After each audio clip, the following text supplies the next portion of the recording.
Trump is turning on his bed. Trump को समझ नहीं आ रहा है कि आखिरकार हो क्या गया। और जो अमेरिकी एम्बेसडर हैं उनकी यह प्रतिक्रिया अपने आप में it's a clear message. Starting with you, the American embassy. या जनजीरी बख्शी साहब। ओके, ऐश्वर्या, देखिए, मैं कहना चाहता हूं कि जो हमने अचीव किया है प्रधानमंत्री ने जापान में और चीन में, खासकर ये जो एससीओ का समिट था तियानजिन में, ये I think is a paradigm shift, tectonic plate shift हो गया है। ग्लोबल जो कि पावर आर्किटेक्चर है, जो कि ग्लोबल बैलेंस ऑफ पावर है, एक टेक्टोनिक प्लेट शिफ्ट हुआ है, क्योंकि जो RIC Russia India China triangle है वो अब एक्चुअलाइज होता दिख रहा है। ठीक है, इट हैज टेकन शेप। बहुत सा फर्क पड़ा है रशिया और भारत के बीच में, तो हमेशा बहुत उत्तम संबंध रहे हैं। ट्राई टेस्टेड पार्टनरशिप है जो कि बॉडी लैंग्वेज में दिख रही है। जिस तरह नेता अलग होके अपनी गुफ्तगू कर रहे हैं अपनी गाड़ी की राइड में 50 मिनट जैसे आपने बताया, all that is all indicative कितनी स्ट्रांग पार्टनरशिप भारत और रूस की रही है। ये जो इसमें नया गठजोड़ जो समीकरण दिख रहा है वो है चीन का। चीन की entry into the RIC triangle, वो किस लिए है? देखिए साहब, जो ट्रस्ट था भारत और चीन के बीच 1962 के युद्ध में ध्वस्त हो गया था। लेकिन उसके बाद जब देंग ज़ाओपिंग आए तो 30 साल तकरीबन आपने देखा राजीव गांधी के टाइम में और उनके पहले और बाद, ये जो है एक ओपनिंग हुई टुवर्ड्स चाइना, और चाइना भी उस वक्त बहुत कीन था अपनी इकोनॉमिक डेवलपमेंट पे फोकस करने, वो पंगा नहीं चाहता था। 30 साल पीस एंड ट्रैंक्विलिटी अकॉर्ड चल गया। ठीक है, गलवान में फिर ये काफ़ी रोलर कोस्टर चला है, स्नेक्स एंड लैडर चली है, आज ऊपर कल नीचे। तो ये जो ट्रस्ट है ये एक दिन या 2 दिन में तो वापस नहीं आएगा। ठीक है, धीरे धीरे समय लगेगा, लेकिन ये जो आसार दिख रहे हैं वो अच्छे दिख रहे हैं।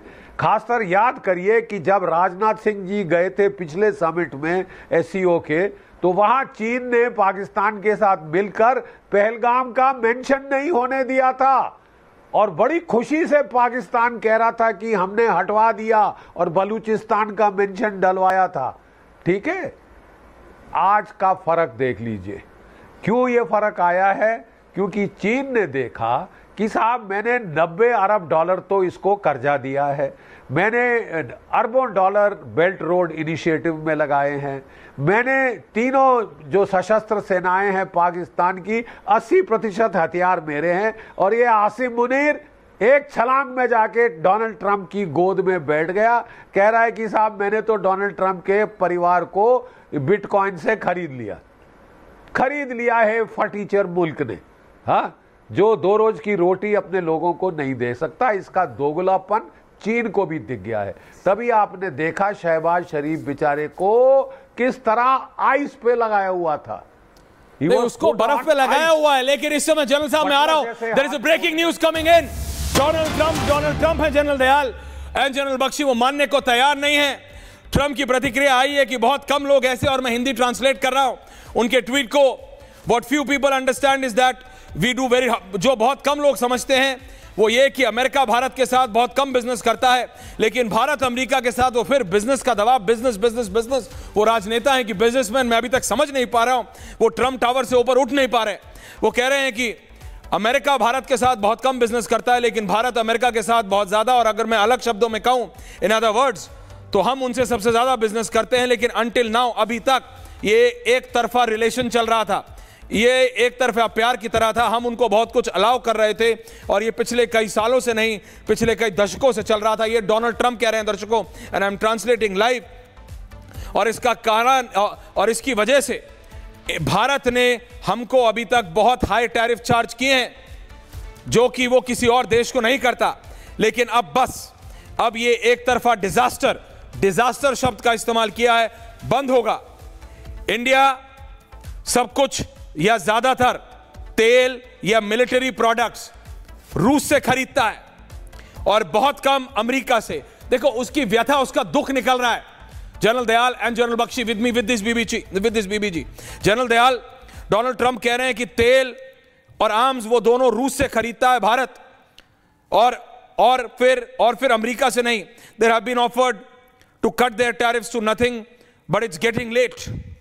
दे should have done so years ago. Just some simple facts for the people to ponder. Basically वो जो तस्वीर आई है गरिमा, जनरल दयाल, बीबीजी एंड ये ट्रायो की तस्वीर, I just want these three things. General Dayal, your opening comments.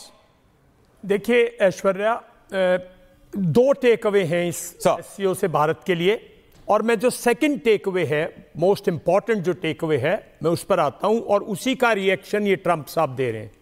वो टेक अवे है कि कहीं ना कहीं बहुत लंबे दौर से अमेरिकन उसमें बिलीफ में थे, और कहीं ना कहीं कुछ हमारे बुद्धिजीवी भी इस बिलीफ में थे कि हमारे और रशिया के जो रिलेशंस हैं वो इतने क्लोज नहीं है जो 2001 की स्ट्रेटेजिक ट्रीटी के मुताबिक होने चाहिए।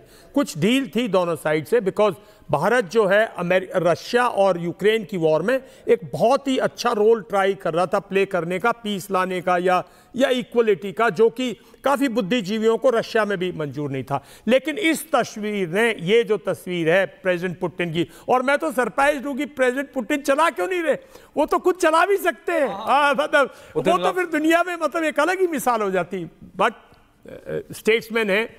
तो ये जो तस्वीर है, मेरे को लगता है they just wanted a safe place to talk, and Russia understands better than anything else. This is to tell Trump कि देखिए, मैं बिल्कुल ये नहीं मानता हूं कि चाइना कभी भी हमारे साथ आएगा। चाइना एक स्वार्थी मुल्क है, अपना स्वार्थ सिद्ध कर रहा है, अपना वर्चस्व दिखा रहा है अमेरिका को। अमेरिका के साथ ट्रेड डील उसकी होनी है, वो छोड़ दो।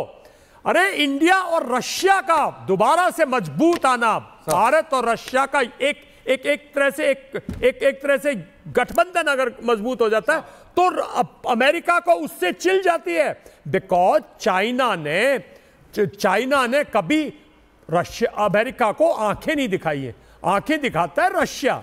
और अगर भारत, जिस तरह से भारत ने 50 साल तक 1947 से, और हमने जब तक ब्लास्ट किए, जब तक हमारे और उसके तो कोल्ड रिलेशंस थे ना, कोई कभी थोड़ा बहुत, कभी प्रेसिडेंट प्रेसिडेंट कैनेडी आ गए तो थोड़ा बहुत वार्म था।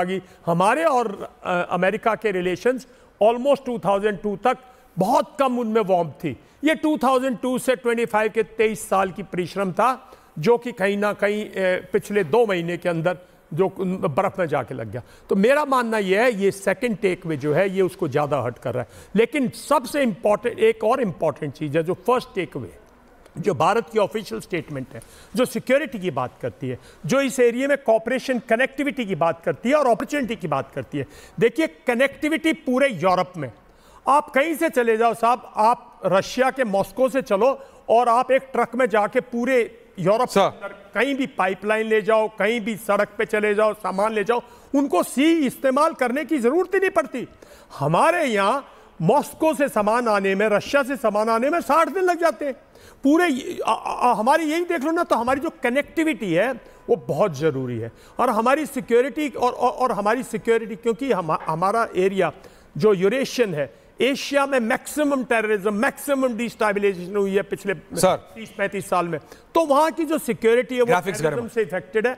उस इशू को बहुत अच्छी तरह से प्रेजेंट, जनरल दयाल, और अपॉर्चुनिटी बहुत जरूरी है, बिकॉज ये एक अपॉर्चुनिटी है। बिकॉज यहां ये बात ध्यान रखो कि 23% दुनिया के पावर्टी लाइन